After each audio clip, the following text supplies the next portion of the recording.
ಚಿಕ್ಕಬಳ್ಳಾಪುರ ಜಿಲ್ಲೆ ಗೌರಿಬಿದನೂರಿನಲ್ಲಿ ಇತ್ತೀಚೆಗೆ ನಡೆದ ಜಿಲ್ಲಾಧಿಕಾರಿಗಳ ಸಾರ್ವಜನಿಕ ಕುಂದುಕೊರತೆ ಸಭೆಯಲ್ಲಿ ತಾಲೂಕಿನ ಕೈಗಾರಿಕಾ ಪ್ರದೇಶವಾದ ಕುಡುಮಲಕುಂಟೆ ಪ್ರದೇಶದಲ್ಲಿ ಕಾರ್ಖಾನೆಗಳು ವಿಷಾನಿಲ ಹಾಗೂ ತ್ಯಾಜ್ಯವನ್ನು ಯಾವುದೇ ಮುಲಾಜಿಲ್ಲದೆ ರಾಜಾರೋಷವಾಗಿ ಬೇಕಾಬಿಟ್ಟಿ ಬಿಡುತ್ತಿರುವುದನ್ನು ಖಂಡಿಸಿ ಕರ್ನಾಟಕ ರಾಷ್ಟ್ರ ಸಮಿತಿ ಪಕ್ಷದ ಜಿಲ್ಲಾ ರೈತ ಘಟಕದ ಮುಖಂಡ ನರಸಿಂಹ ಗೌಡ ತಿಳಿಸಿದರು.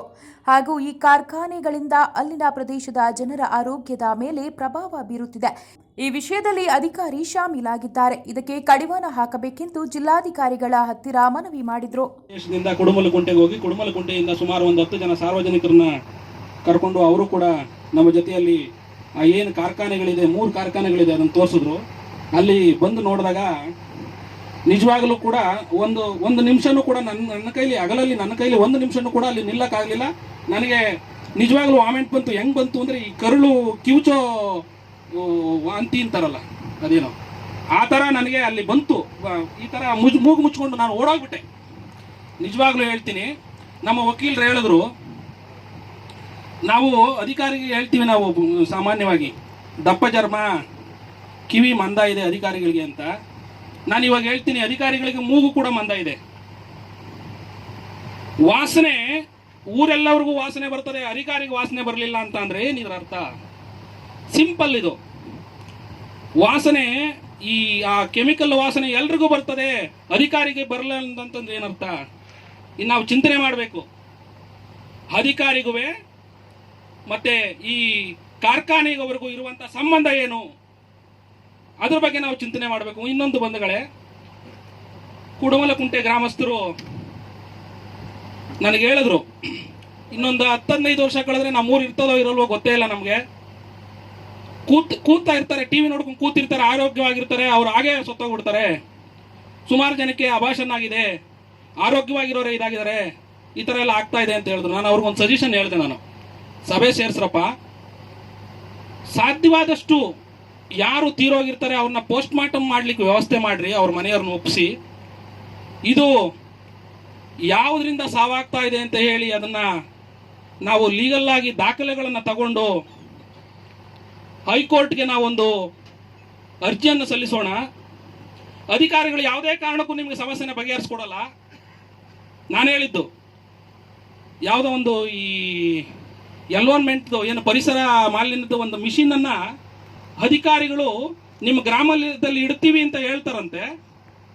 ಅದೇ ಅಧಿಕಾರಿಗಳು ಗ್ರಾಮಸ್ಥರಿಗೆ ಹೇಳ್ಕೊಡೋದಲ್ಲಿ ನೀವು ಚಿಂತನೆ ಮಾಡಬೇಕು. ದಯವಿಟ್ಟು ಹೇಳ್ತೀನಿ, ಎಲ್ಲರೂ ಕೇಳಿಸ್ಕೊಳ್ಳಿ, ಏನ್ ನಡೀತಾರೆ ಅಂತ. ಅಧಿಕಾರಿ ವರ್ಗ ಮತ್ತೆ ಕಾರ್ಖಾನೆ ವರ್ಗಕ್ಕೆ ಏನ್ ನಡೀತಾರೆ, ಏನ್ ಅಡ್ಜಸ್ಟ್ಮೆಂಟ್ ಇದೆ ಅನ್ನೋದು ಕೇಳಿಸ್ಕೊಳ್ಳಿ. ನಾನು ಹೇಳ್ತೀನಿ, ಗ್ರಾಮಸ್ಥರು, ನಿಮ್ಗೆ ಹಣ ಮುಖ್ಯ ಅಲ್ಲ.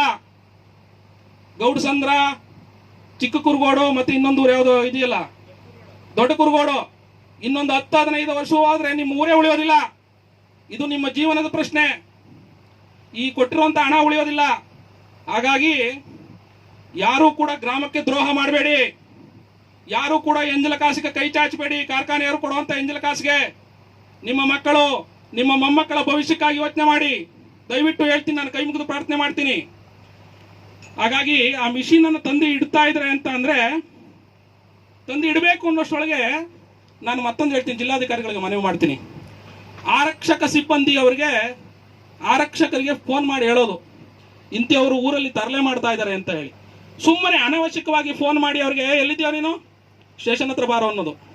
ಅವನ್ನ 1 ದಿವಸ 2 ದಿವಸ ಕೂರಿಸ್ಕೊಳ್ಳೋದು, ಕಂಪ್ಲೇಂಟ್ ಇಲ್ಲ ಏನಿಲ್ಲ, ಅನಾವಶ್ಯಕವಾಗಿ ಕೂರಿಸ್ಕೊಳ್ಳೋದು. ನಾನು ಹೇಳ್ತೀನಿ, ಈ 3 ಗ್ರಾಮಸ್ಥರಿಗೆ, ಕಾರ್ಖಾನೆಯವರೇ ಆಗಲಿ, ಆರಕ್ಷಕ ಸಿಬ್ಬಂದಿಯವರೇ ಆಗಲಿ, ನಿಮ್ಗೆ ಯಾರಾದರೂ ಆ ಥರ ಮಾನಸಿಕವಾಗಿ ಫಿಸಿಕಲ್ ಹಿಂಸೆ ಕೊಡ್ತಾ ಇದ್ರೆ ದಯವಿಟ್ಟು ನಮ್ಗೆ ಹೇಳಿ. ಆ ಆರಕ್ಷಕರು ಯಾರು ನಿಮ್ಮನ್ನ ಠಾಣೆಗೆ ಕರ್ಕೊಂಡು ಹೋಗ್ತಾರ, ಆ ವಿಡಿಯೋನ ಮಾಡ್ಕೊಳ್ಳಿ ಗುಪ್ತವಾಗಿ. ಯಾವುದೇ ಒಂದು ಕಂಪ್ಲೇಂಟ್ ಇಲ್ದಲೆ ಸುಮ್ಮನೆ ಯಾರೋ ಹೇಳ್ದ, ಒಬ್ಬ ಫ್ಯಾಕ್ಟ್ರಿಯವನೋ ಯಾರೋ ಒಬ್ಬ ಅಧಿಕಾರಿ ಹೇಳಿದ್ರು ಅಂತ ಹೇಳಿ ಠಾಣೆ ಕರ್ಕೊಂಡು ಹೋಗಿ ಕೂರಿಸ್ಕೊಳ್ಳೋದು, ನಿಮ್ಗೆ ಹಿಂಸೆ ಕೊಡೋದು ತುಂಬಾ ಎದುರಿದ್ದಾರೆ ಸರ್.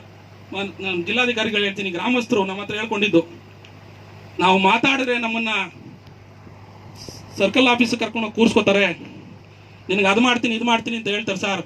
ನಮಗೆ ಮಾತಾಡ್ಲಿಕ್ಕೆ ಭಯ ಆಗ್ತದೆ ಸರ್, ನಾವೆಲ್ಲಾದ್ರೂ ಹೋಗ್ಬಿಡ್ಬೇಕು ಅಂತ ಸರ್, ನಾವು ತುಂಬಾ ಹಿಂಸೆ ಇದ್ದೀವಿ ಅಂತ ಹೇಳ್ತಾ ಇದ್ದಾರೆ ಗ್ರಾಮಸ್ಥರು. ದಯವಿಟ್ಟು ನಾನು ಯಾಕೆ ಹೇಳಿದೆ ಅಂದ್ರೆ, ನಮ್ಮ ಚೌಡಪ್ಪನವರು ಎಲ್ಲಾನು ವಿಸ್ತಾರವಾಗಿ ಹೇಳಿದ್ದಾರೆ, ನಮ್ಮ ಸಿದ್ಧಗಂಗಪ್ಪ ಅವರು ಕೂಡ ಹೇಳಿದ್ದಾರೆ, ಮತ್ತೆ ಅದೇ ರೀತಿ ನಮ್ಮ ವಕೀಲರು ಅವರೆಲ್ಲ ಸುಮಾರು ಜನ ಹೇಳಿದ್ದಾರೆ. ಅದನ್ನ ನಾನು ಮತ್ತೆ ಅದನ್ನೇ ಹೇಳಿ ಮಾಡಕ್ ಹೋಗಲ್ಲ. ನಾನು ಹೇಳ್ತಾ ಇರೋದು, ಇಲ್ಲಿ ಇರುವಂಥ ಗ್ರಾಮಸ್ಥರ ಬಾಧೆಯನ್ನು ದಯವಿಟ್ಟು ನನಗೂ ಕೂಡ ಅನುಭವ ಆಗಿದೆ.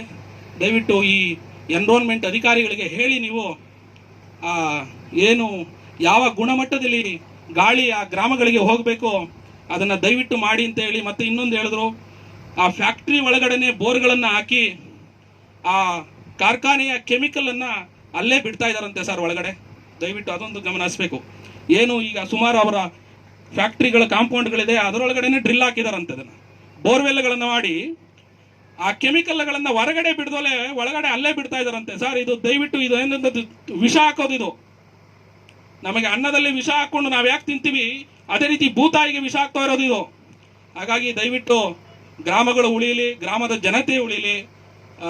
ನೀವು ಇದಕ್ಕೆ ದಯವಿಟ್ಟು ಗಮನ ಹರಿಸಿ. ರವೀಂದ್ರ ಸರ್, ನಿಮ್ಮ ಬಗ್ಗೆ ತುಂಬ ಅಭಿಮಾನ ಇದೆ, ಅದು ಅಲ್ಲದೆ ಒಳ್ಳೆ ಅಭಿಪ್ರಾಯ ಇದೆ ನಮಗೆ ನಿಮ್ಮ ಬಗ್ಗೆ. ಜಿಲ್ಲೆಯಲ್ಲಿ ಈ ಎನ್ರೋಲ್ಮೆಂಟ್ ಅಧಿಕಾರಿಗಳಿಗೆ ತಿಳಿ ಹೇಳಿ, ನೀವು ಸ್ವಲ್ಪ ಕಿವಿ ಹಿಂಡಿ ಹೇಳಿ. ದಯವಿಟ್ಟು ಸ್ಮೂತಾಗಿ ಹೇಳಬೇಡಿ, ಕಿವಿ ಹಿಂಡೋದು ಅಂತಾರೆ.